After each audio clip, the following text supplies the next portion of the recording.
Gente, é como se existisse um cronômetro em movimento.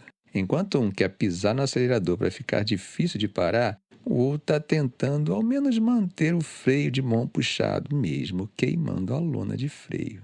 Bom, gente, atravessando o Mediterrâneo, o líder do HTS, o grupo rebelde que tomou o poder na Síria e derrubou o regime que governava o país há 54 anos, deu entrevista e contou detalhes de como eles conseguiram sair vitoriosos. Abu Hassan al-Hawi, o chefe militar do Hayat Tahrir al-Sham, o famoso HTS, deu sua primeira entrevista à mídia estrangeira desde a queda de Assad. Ele explicou como o grupo dele, baseado no noroeste da Síria, trabalhou lado a lado com rebeldes no sul para criar uma espécie de sala de guerra unificada.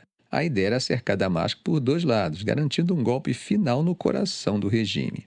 Segundo al-Hawi, o plano para derrubar Assad, plano que foi chamado de dissuadindo a agressão, começou a ser desenhado há 1 ano, mas o grupo vinha se preparando há muito mais tempo. Segundo ele disse, desde 2019 o HTS começou a desenvolver uma doutrina militar sólida para transformar as várias facções da oposição, que eram meio desorganizadas e desconectadas, em uma força de combate disciplinada e eficiente.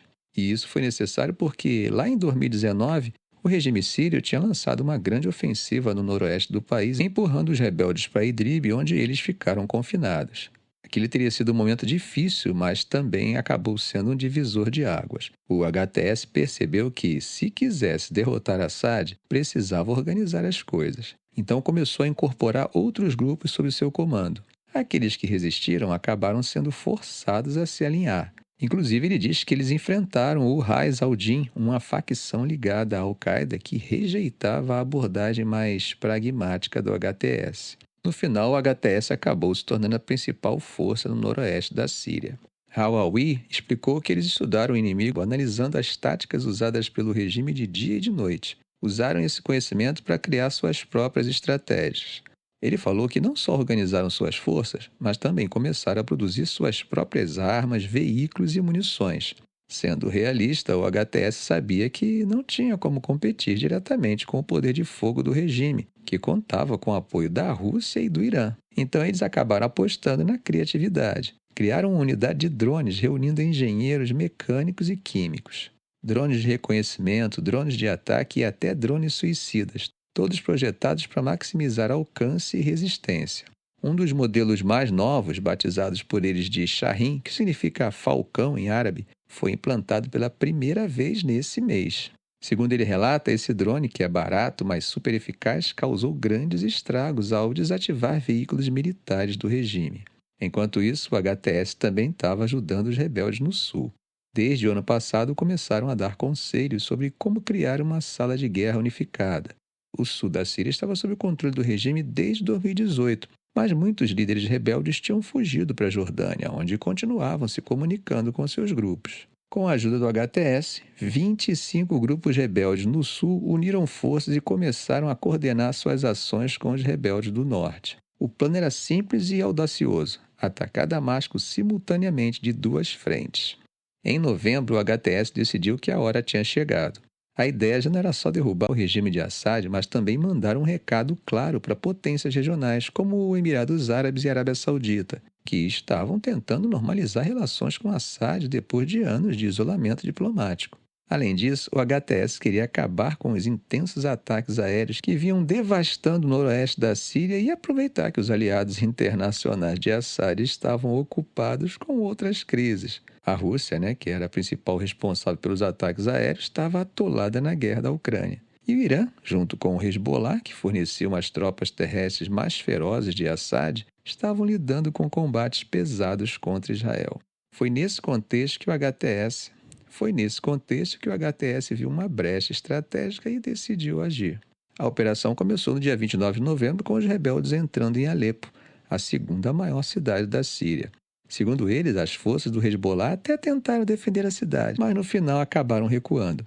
Ele diz que foi uma queda rápida e impressionante, especialmente considerando que o regime de Assad levou 4 anos para recuperar Alepo dos rebeldes em 2016.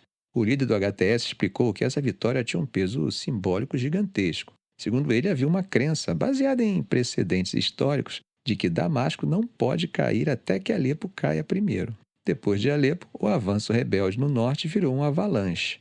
4 dias depois, eles tomaram Ramá e, no dia 7 de dezembro, começaram a ofensiva em Homs, outra cidade estratégica. Gente, e eles tomaram Homs em questão de horas.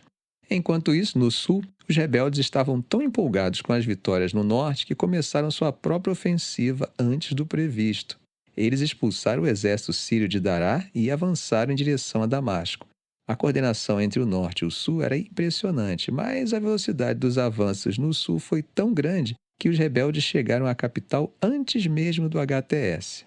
E aí veio o momento que marcou o fim de uma era, né? No dia 8 de dezembro, Bashar al-Assad fugiu do país, marcando o colapso do regime. Alawi, que antes da guerra era engenheiro agrônomo formado pela Universidade de Damasco e foi forçado a se refugiar em Idlib junto com sua família, disse que vai assumir um papel no novo governo civil. Mas ele deixou claro que a construção de um novo país vai ser uma tarefa bem difícil.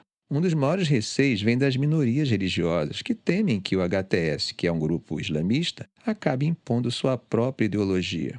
E como eu sei que vocês sabem, a Síria é formada por diferentes grupos e religiões, incluindo aí até mesmo cristãos, como os maronitas, jacobitas, ortodoxos gregos de Antioquia. Bom, mas sobre isso, Alawi disse que as minorias também são parte da nação síria e têm o direito de praticar seus rituais, educação e acessar serviços como qualquer outro cidadão sírio.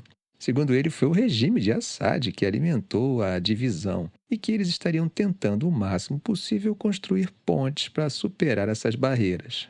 Gente, uma coisa é uma entrevista politicamente calculada e outra é a realidade das contradições e do caldeirão de grupos que disputam o poder e, em alguns momentos, representam diferentes potências estrangeiras.